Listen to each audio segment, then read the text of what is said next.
सर्वेभ्यो नमो नमः। नमस्कार। कैसे हैं आप लोग?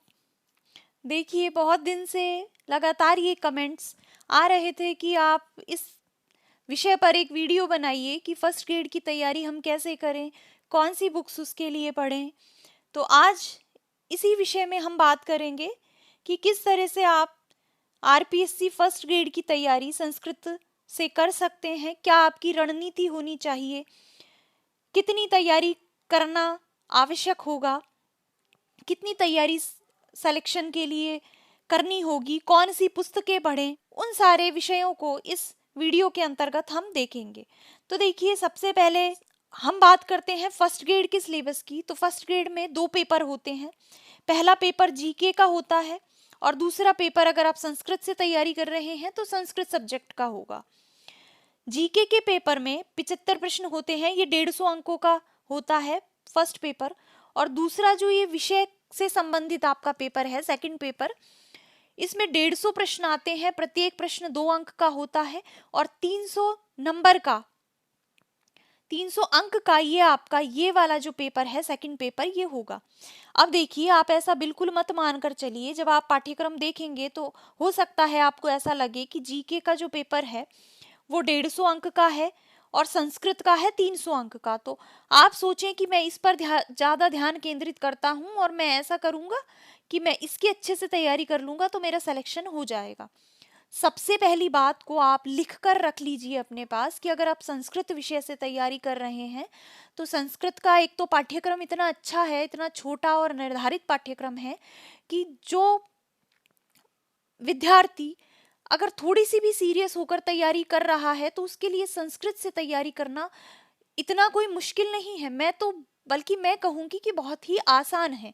और संस्कृत में इस स्तर के प्रश्न भी नहीं पूछे जाते कि बहुत ही अंदर से डीप प्रश्न पूछे जाते हों कि आप उनका उत्तर ना दे पाए। अगर आपने बीए में, एमए में सही तरीके से पढ़ाई करी है, संस्कृत विषय को थोड़ा सा सीरियस होकर पढ़ा है, तो आप सामान्य तरीके से भी प्रश्न हल कर पाएंगे। जो ये आपके 150 प्रश्न हैं, इनमें से 120 प्रश्न आपके संस्कृत से संबंधित आएंगे और 30 प्रश्न आएंगे जो पेडागोगी और साइकोलॉजी वाला है, टीचिंग वाला है, कंप्यूटर का जो है उस वाले पार्ट के। तो इन 30 प्रश्नों को आप छोड़ दीजिए।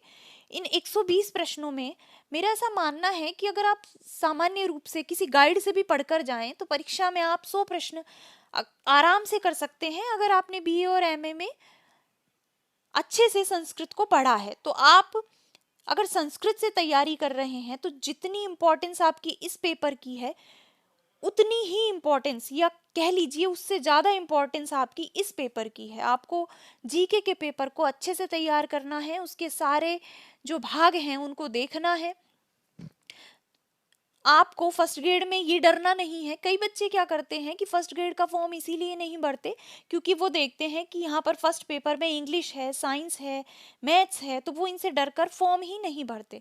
और यही आपकी गलती है। अगर आप सेकंड ग्रेड की तैयारी कर रहे हैं संस्कृत से तो आपको अवश्य ही फर्स्ट ग्रेड का फॉर्म भी भरना चाहिए, उसका भी एग्जाम देना चाहिए। इसमें कुछ नहीं है। इतने छोटे, अगर आप पाठ्यक्रम को जब डिटेल में पढ़ेंगे तो आपकी समझ आएगा कि इतने छोटे छोटे और बिल्कुल 10वीं के लेवल का पाठ्यक्रम है। अगर आप देखिए, आप एमए कर चुके हैं, आप संस्कृत विषय पढ़ रहे हैं और संस्कृत भी गणित की जैसा ही होता है जिसमें अगर आपको समझ आ गया तो आप 100 में से 100 ले लेंगे और अगर आपको समझ नहीं आया तो आप 0 भी हो सकते हैं। तो अगर आप संस्कृत पढ़ सकते हैं, मेरा ऐसा मानना है, तो आप गणित से मत डरिए, आप इंग्लिश से मत डरिए। उसमें एक निर्धारित पाठ्यक्रम है, उन्हीं से प्रश्न पूछे जाते हैं और सामान्य स्तर के प्रश्न पूछे जाते हैं। तो इस पेपर को भी आप अच्छे से तैयार कीजिए साथ साथ। अब हम यहाँ पर बात करते हैं संस्कृत के विषय में। संस्कृत में जैसा कि आप देख रहे हैं 150 प्रश्न आते हैं जो कि 300 अंकों के होते हैं। इसके 4 भागों में पाठ्यक्रम को विभाजित किया गया है। पहला जो भाग है वो है उच्च माध्यमिक स्तर का, 12th के लेवल का, जिसमें से 55 प्रश्न पूछे जाते हैं जो 110 अंकों के होते हैं। दूसरा स्नातक स्तर है जिसमें से भी 55 प्रश्न पूछे जाते हैं जो 110 अंक का है। और तीसरा जो भाग है स्नातकोत्तर स्तर का, उसमें से केवल 10 प्रश्न आपसे पूछे जाएंगे, ये 20 अंकों का वेटेज रखता है। और चौथा जो भाग है वो है शिक्षा मनोविज्ञान, बाल शास्त्र और जो कंप्यूटर के प्रयोग हैं, शिक्षण विधियां इत्यादि हैं, शिक्षण अधिगम है, टीचिंग लर्निंग है, वो सारा जो पाठ्यक्रम है वो इसके अंतर्गत आता है। तो इसके लिए आपको एक अच्छी सी बुक ले लीजिए।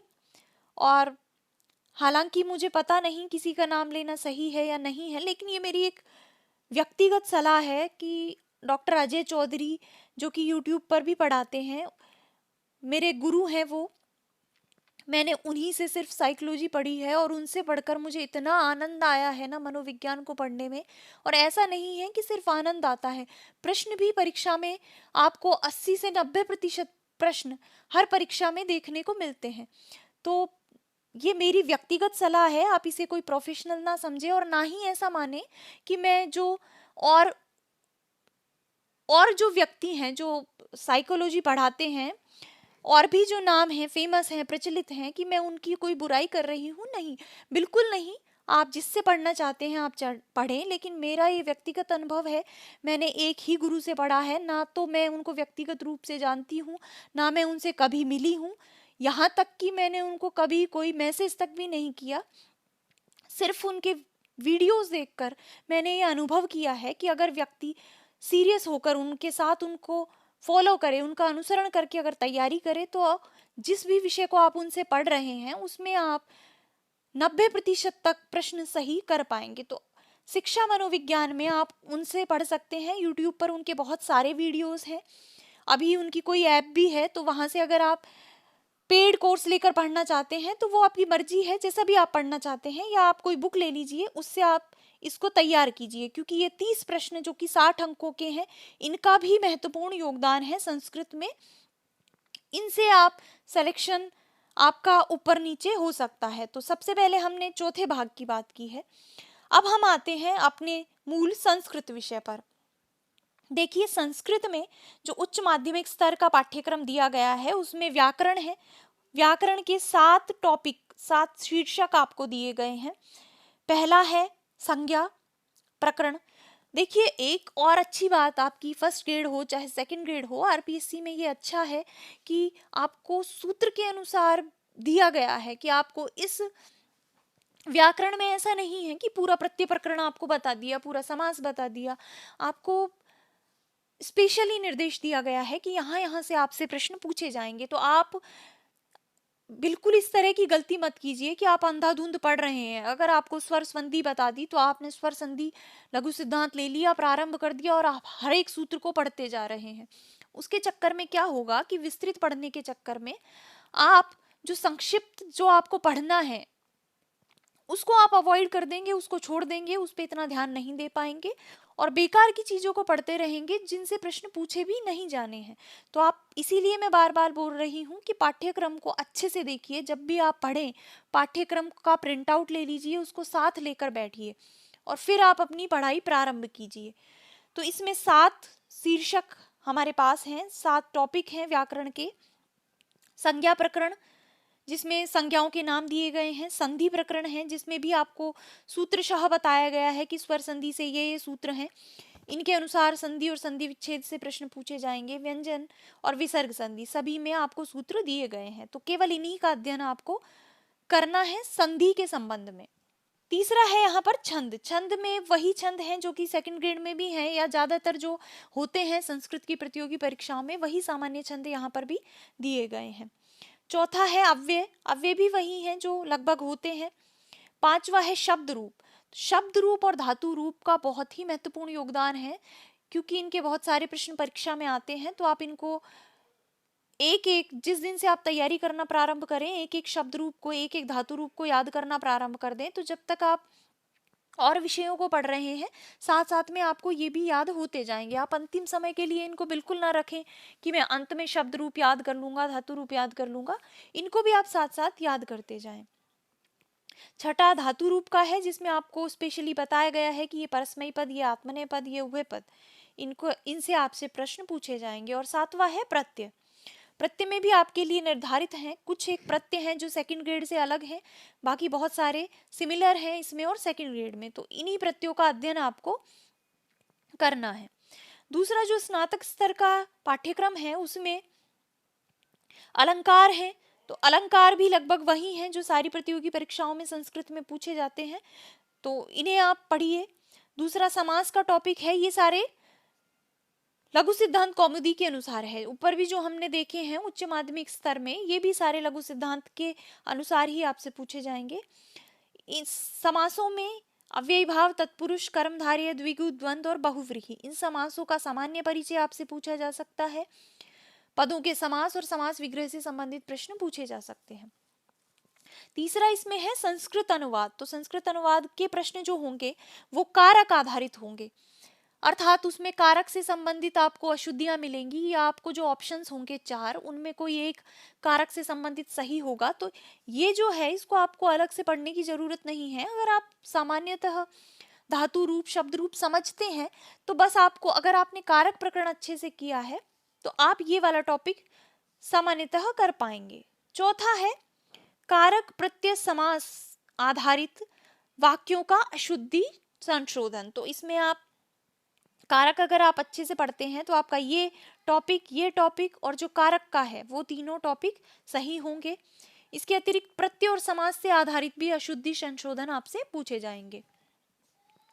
पांचवा है कुछ पुस्तकें दी गई हैं, उनका सामान्य अध्ययन सिलेबस में रखा गया है, जैसे नीति शतकम है भर्तृहरि का, किरातार्जुनीयम का प्रथम सर्ग है, श्रीमद् भगवद गीता का द्वितीय अध्याय है, अभिज्ञान शाकुंतलम कठोपनिषद के प्रथम अध्याय की प्रथम वल्ली है, शुकनासोपदेश है, स्वप्न वासवदत्तम है। इन सभी पुस्तकों से सामान्य प्रश्न आपसे पूछे जाएंगे, तो बहुत गहराई से कोई प्रश्न नहीं पूछा जाएगी उस अंक में, वहां पर क्या इस तरह का है। बस जो अगर कोई विशेष घटना है, कोई पात्र है, कोई स्पेशल घटना है, क्या उनका वर्गीकरण है, क्या वर्णन है, ये सारे प्रश्न आपसे इसमें से पूछे जाएंगे। इसके अतिरिक्त 4 सूक्त आपके सिलेबस में है, वरुण सूक्त, पुरुष सूक्त, अग्नि सूक्त और विष्णु सूक्त। तो इन 4 सूक्तों को अच्छे से पढ़िए। इनसे संबंधित, देवताओं से संबंधित प्रश्न पूछे जाते हैं, ऋषि से संबंधित प्रश्न पूछे जाते हैं, कौन से छंद का प्रयोग इनमें हुआ है, या देवताओं के विशेषण इनमें से पूछे जाते हैं। तो ये है। और 7वां जो टॉपिक है वो है संस्कृत साहित्य का इतिहास। इसमें वैदिक साहित्य से आपसे प्रश्न पूछे जाएंगे। तो वैदिक साहित्य में वेद, ब्राह्मण, प्रमुख उपनिषद हैं, और याज्ञवल्क्य स्मृति का आचार अध्याय, उनसे आपसे सामान्य प्रश्न पूछे जाएंगे। दूसरा, लौकिक साहित्य में रामायण है, महाभारत है, वीर काव्यों के अंतर्गत ये है। इसके अतिरिक्त महाकवियों में कालिदास, अश्वघोष, भारवी, माघ, श्रीहर्ष हैं। गद्य कवियों में बाणभट्ट, दंडी और सुबंधु हैं। खंड काव्य में मेघदूत है, गीति काव्य में ऋतुसंहार है। नाट्य साहित्य में कालिदास हैं, भास हैं, भवभूति हैं, शूद्रक हैं। तो ये सारे कवियों का तात्पर्य इनके द्वारा जो रचित रचनाएं हैं, जैसे शूद्रक का मृच्छकटिकम, भवभूति का उत्तर रामचरितम, मालती माधवम, महावीर चरितम, इन सब के विषय में आपसे सामान्य प्रश्न पूछे जाएंगे। और इसमें अर्वाचीन कवि भी आपके सिलेबस में है। तो अंबिका दत्त व्यास, देवर्षि कलानाथ शास्त्री, भट्ट मथुरानाथ शास्त्री, पद्म शास्त्री, प्रभाकर शास्त्री, प्रोफेसर हरिराम आचार्य, शिव सागर त्रिपाठी और मोहनलाल पांडे, इनसे भी प्रश्न आपसे पूछे जाएंगे। तो वही 7 टॉपिक स्नातक स्तर पर भी हैं। अब तीसरे भाग स्नातकोत्तर स्तर की बात करते हैं। इसमें जो पहला टॉपिक है वो है कारक प्रकरण का, और ये जो कारक प्रकरण है ये सिद्धांत कौमुदी के अनुसार आपसे पूछा जाएगा। इसमें हालांकि सूत्र आपको निर्धारित कर दिए गए हैं कि इन्हीं सूत्रों से आपसे प्रश्न पूछे जाएंगे, लेकिन देखिए कारक प्रकरण अशुद्धि संशोधन में भी आएगा, और कारक प्रकरण से संबंधित प्रश्न संस्कृत अनुवाद में भी होंगे। तो इसके अलावा भी अगर आप 2-4 जो महत्वपूर्ण सूत्र हैं उनको भी पढ़ें तो बेहतर होगा, क्योंकि वैसा करने से आपके वो 2 टॉपिक भी क्लियर होंगे। दूसरा जो यहाँ पर भाग है वो है भाषा विज्ञान से संबंधित, जिसमें भाषा विज्ञान के प्रमुख सिद्धांत, उच्चारण स्थान, ध्वनि के नियम और भाषाओं का वर्गीकरण, केवल ये 4 टॉपिक सम्मिलित हैं। तीसरा दर्शन का सामान्य अध्ययन है, उसमें 3 पुस्तकें हैं। एक तो सांख्यकारिका है जो कि सांख्य दर्शन का ग्रंथ है, दूसरा तर्क भाषा है जो कि न्याय दर्शन का ग्रंथ है, और तीसरा है चारवाक दर्शन। तो केवल 3 दर्शन आपके सिलेबस में सम्मिलित हैं। इसके अतिरिक्त अलंकार शास्त्र का सामान्य अध्ययन भी है, जिनमें कि नाट्य शास्त्र, काव्य प्रकाश, साहित्य दर्पण और ध्वन्यालोक, ये 4 पुस्तकें आपके सिलेबस में हैं, तो इनसे संबंधित सामान्य प्रश्न भी पूछे जाएंगे। तो ये आपका सारा सिलेबस है। सिलेबस की चर्चा भी इस वीडियो में हमने कर ली है। अब सिलेबस के अनुसार यहाँ पर हम देखते हैं कि कौन सी प्रमुख पुस्तकें हैं जिनकी सहायता से आप ये सारे पाठ्यक्रम को कवर कर सकते हैं, इनको पढ़ सकते हैं। तो सबसे पहले व्याकरण विषयक पुस्तकों की बात करते हैं। व्याकरण का जितना भी पाठ्यक्रम है, कारक को छोड़कर, छंद और अलंकार को छोड़कर, उसके लिए आपको एक पुस्तक चाहिए, लघु सिद्धांत कौमुदी, जो कि अर्कनाथ चौधरी की प्रचलित है, आती है। आप ये पुस्तक उठा लीजिए। इसमें से आपके सिलेबस में जितने भी निर्धारित हैं विषय, उनको टिक मार्क कीजिए और इस पुस्तक में से आपको सब मिल जाएंगे। आप इसका अध्ययन कीजिए। दूसरा, जो कारक प्रकरण आपके सिलेबस में है, वो सिद्धांत कौमुदी के अनुसार है, तो उसके लिए भी एक कारक प्रकरण की ही सिर्फ एक छोटी सी पुस्तक आती है, अर्कनाथ चौधरी जी की ही, जो कि एमए में सम्मिलित है। एमए में ये जो कारक प्रकरण है राजस्थान विश्वविद्यालय में, ये सिलेबस में है सिद्धांत कौमुदी के अनुसार, तो उसके आधार पर ये पुस्तक लिखी गई है। तो आप चाहें तो केवल ये पुस्तक खरीद सकते हैं, वैयाकरण सिद्धांत कौमुदी कारक प्रकरण अर्कनाथ चौधरी की, या फिर वैयाकरण सिद्धांत कौमुदी गोपाल दत्त पांडेय की आती है, जो कि 4 या 5 भागों में आती है। पूरी इसकी श्रृंखला है, 5 भाग हैं इसके, तो उनमें से जिस भाग में कारक प्रकरण का उल्लेख है, आप वो पुस्तक भी खरीद सकते हैं। दोनों ही पुस्तकें अच्छी हैं। अगर आप केवल इसी स्तर तक तैयारी कर रहे हैं, मतलब आपने नेट इत्यादि के परीक्षाएं उत्तीर्ण नहीं की हैं, आप असिस्टेंट प्रोफेसर की तैयारी नहीं कर रहे हैं, तो आप ये पुस्तक खरीदेंगे, या आपके पास होगी भी ये एमए में अगर, तो इससे आपका काम हो जाएगा। तो ये जो 2 पुस्तकें हैं, ये व्याकरण के लिए पर्याप्त हैं। इसके अतिरिक्त एनसीईआरटी की जो 9 to 12 में एक पुस्तक चलती है व्याकरण के लिए, वो पुस्तक आप ले लीजिए। उसमें बहुत ही सरल शब्दों में, आसान शब्दों में महत्वपूर्ण बातों को बताया गया है, तो उसको भी आप पढ़ते चलिए। वो पुस्तक भी आपकी बहुत मदद कर सकती है। चौथा, ये जो छंद और अलंकार का भाग सिलेबस में है, उसके लिए आप काव्य दीपिका नामक एक पुस्तक आती है डॉक्टर राम नारायण झा की, वो आप ले सकते हैं, उसे पढ़ सकते हैं। और अनुवाद के लिए अगर आप अनुवाद करना सीखना चाहते हैं, तो एक चक्रधर नोटियाल की एक पुस्तक आती है, अनुवाद चंद्रिका। इसके अतिरिक्त वृहत अनुवाद चंद्रिका, रचना अनुवाद कौमुदी, बहुत सारी आती हैं, लेकिन आप अगर ये पुस्तक लेकर भी उससे प्रयास करेंगे, प्रैक्टिस करेंगे, तो आपका काम हो जाएगा। ये हो गई व्याकरण से संबंधित पुस्तकें। अब बात करते हैं कि संस्कृत साहित्य जहाँ पर की सामान्य अध्ययन है, वहाँ पर कौन सी पुस्तकों की सहायता ली जाए। तो संस्कृत साहित्य का इतिहास आती है कपिल देव द्विवेदी की, या तो ये पुस्तक आप ले लीजिए, या फिर संस्कृत साहित्य का इतिहास उमा शंकर शर्मा ऋषि, इनकी आती है। इन दोनों में से कोई भी एक पुस्तक आप ले लीजिए। और जो जो सामान्य परिचय जिन जिन का भी आपके सिलेबस में है, जैसे काली महाकवि हैं, नाट्य कवि हैं, गद्य कवि हैं, उन सबको आप इनसे पढ़िए, आपका काम हो जाएगा। सूक्तों के लिए जो सूक्त आपके सिलेबस में सम्मिलित हैं, उनमें एक पुस्तक आती है देवेंद्रनाथ पांडेय की, वैदिक सूक्त संग्रह। उसमें से आप इन 4 सूत्रों को पढ़ सकते हैं, 4 सूक्तों को पढ़ सकते हैं। इसके अतिरिक्त इन्हीं की ऋग सूक्त संग्रह भी आती है। तो जो सूक्त आपके पाठ्यक्रम में है, वो 4 ऋग्वेद से ही संबंधित है। तो अगर आप ये ऋग सूक्त संग्रह लेंगे, तो इससे भी आपका काम हो जाएगा। कोई भी पुस्तक आप ले सकते हैं, इनमें मूल पाठ का समावेश है। इसके अतिरिक्त इसमें सायण भाष्य भी दिया हुआ है, इसमें हिंदी अनुवाद भी दिया हुआ है, तो उनसे आप अच्छे से सूक्तों को समझ सकते हैं। दर्शन के विषय में बात करते हैं, तो भारतीय दर्शन की एक बलदेव उपाध्याय की पुस्तक आती है, आप वो लेकर पढ़ सकते हैं चारवाक दर्शन के संबंध में, या फिर आप उमेश मिश्र की एक पुस्तक आती है, वो भी आप पढ़ सकते हैं। तो उससे आपका क्या है कि एक जो रूपरेखा है दर्शन से संबंधित, कि न्याय दर्शन का मूल सिद्धांत क्या है, सांख्य दर्शन का मूल सिद्धांत क्या है, वो आपका एक क्लियर हो जाएगा। तो फिर जो दर्शन में आपके पाठ्यक्रम में ग्रंथ हैं, उनको समझने में आपको आसानी होगी। तो ये पुस्तक आप पढ़ सकते हैं अगर आप चाहें तो, क्योंकि 3 ही दर्शन आपके सिलेबस में है। सांख्यकारिका आप खरीद सकते हैं मार्केट से, उन्हें आप पढ़ सकते हैं। तर्क भाषा प्रामाण्यवाद पर्यंत आपके सिलेबस में है, तो वो पुस्तक भी एक एमए में चूंकि वो चलती है तो वो आपको मार्केट में मिल जाएगी, आप वो पुस्तक लेकर वहां से पढ़ सकते हैं। और चारवाक दर्शन के लिए चारवाक दर्शन की भी एक पतली सी पुस्तक मार्केट में चलती है, वो आप ले सकते हैं। तो चाहे तो आप वो तीनों मूल पुस्तकें ले लीजिए, उनसे पढ़ लीजिए। और इनको एक संक्षिप्त रूप से, अगर आप दर्शन को समझते नहीं हैं तो पहले आप इनकी रूपरेखा समझने के लिए उमेश मिश्र या बलदेव उपाध्याय की भारतीय दर्शन भी ले सकते हैं। भाषा विज्ञान के लिए बात करें तो बहुत सारी पुस्तकें आती हैं। अगर आप भोलानाथ तिवारी की पुस्तक लेंगे भाषा विज्ञान में, तो आपके जो सिलेबस आपके पाठ्यक्रम में है वो सारा कवर हो जाएगा और यहाँ से प्रश्न पूछे जाते हैं। आधुनिक जो साहित्यकार सम्मिलित हैं उसके लिए 2 पुस्तकें आप पढ़ सकते हैं। आधुनिक संस्कृत साहित्य का इतिहास रामकुमार दादीच की आती है, या तो आप ये पुस्तक ले लीजिए, या फिर राजस्थान के प्रमुख संस्कृत मनीषी हैं डॉक्टर मधुबाला शर्मा की ये पुस्तक आती है, ये भी अच्छी पुस्तक है। अगर ये केवल ये भी आप लेंगे तो आपके सारे अर्वाचीन कवि इसमें हो जाएंगे। तो आप अपने सिलेबस के अनुसार टिक कीजिए और इस पुस्तक से आप उन्हें पढ़ सकते हैं। तो ये सारी पुस्तकें हैं। अगर आप इतनी मतलब सभी नहीं खरीदना चाहते तो देखिए, व्याकरण के लिए लघु सिद्धांत कौमुदी और कारक प्रकरण वाली पुस्तक खरीद लीजिए। एक काव्य दीपिका खरीद लीजिए जिसमें आप छंद और अलंकार पढ़ें।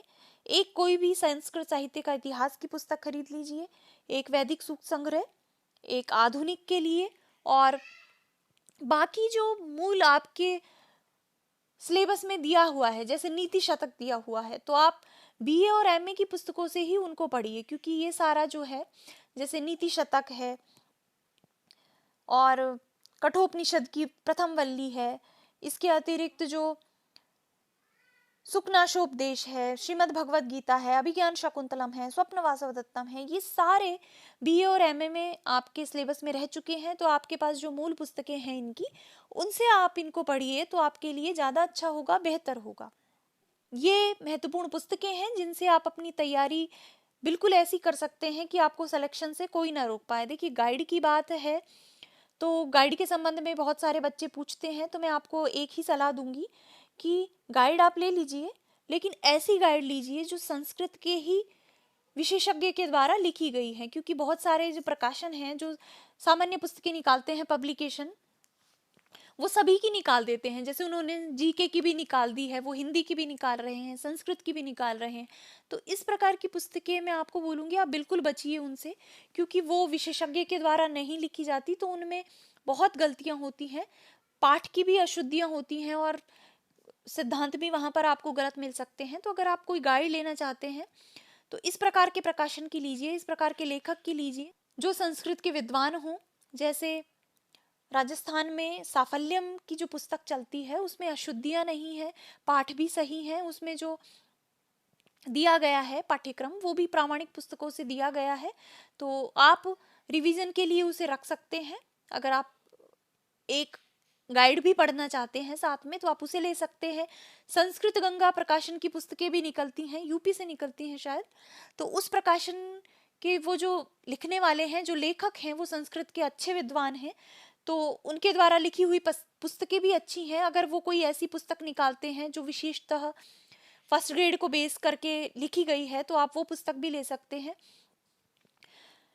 इसके अतिरिक्त अगर आप हमसे जुड़ना चाहते हैं तो अभी चैनल पर सेकंड ग्रेड का सिलेबस चल रहा है, पाठ्यक्रम के अनुसार कक्षाएं हो रही हैं। अभी तक कुल 36-37 कक्षाएं हो चुकी हैं।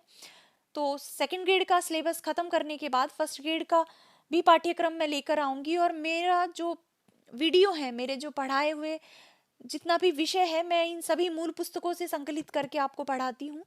तो आप चाहें तो आप मेरे वीडियोस की भी मदद ले सकते हैं, क्योंकि हम पाठ्यक्रम के अनुसार एक एक करके सारे विषयों को कवर करेंगे। पहले एक बार हम सेकंड ग्रेड का सिलेबस ख़त्म कर रहे हैं, जैसे ही वैकेंसी आती है उस पर निर्भर करता है, हो सकता है सेकंड ग्रेड का ख़त्म करने के साथ साथ हम फर्स्ट ग्रेड का भी चालू कर दें, तो आप मेरे साथ भी तैयारी कर सकते हैं। इसके अतिरिक्त अगर आप और भी किसी यूट्यूब चैनल की मदद लेना चाहते हैं तो वो भी आप ले सकते हैं।